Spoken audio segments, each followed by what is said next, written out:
process, do you expect more presumptive cases in the near future? So what happens with each case that is identified, the contact tracing starts all over again for that individual. So since this individual was identified at the end of last week, so now we're just starting the contact tracing for that individual. And we will continue to do it as long as we identify new cases. Usually for any a disease like this, we would wait at least one incubation period with no additional cases in order to determine that the outbreak has ended. So it will be at least 3 weeks of no additional cases before we can close this. Daniel, do you have another question? Yes, thank you. Kind of to piggyback on that, do you expect more cases? And were you surprised by this fourth case, or did you expect it? Well, we were hoping we would not get any more, but of course that's the reason why we do the contact tracing, is because we know how this disease is spread. So what we do is find out from the individuals who their close contacts were, and then go ahead and contact those individuals as well and ask them questions about if they are experiencing any symptoms at all.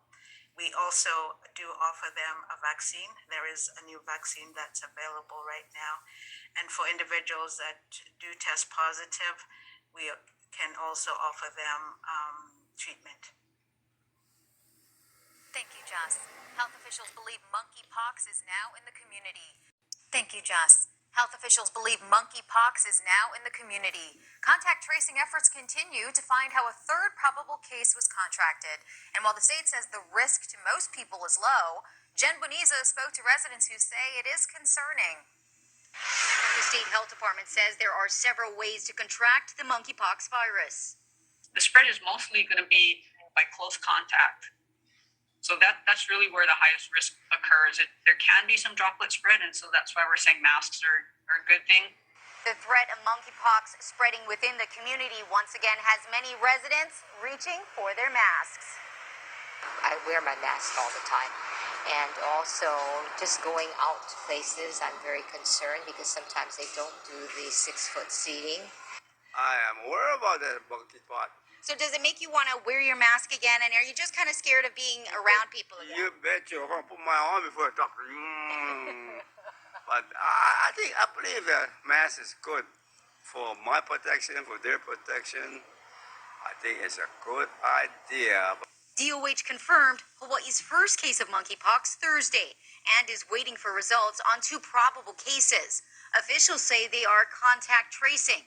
2 of the cases are linked, but they are unsure if there is a connection with the third probable case.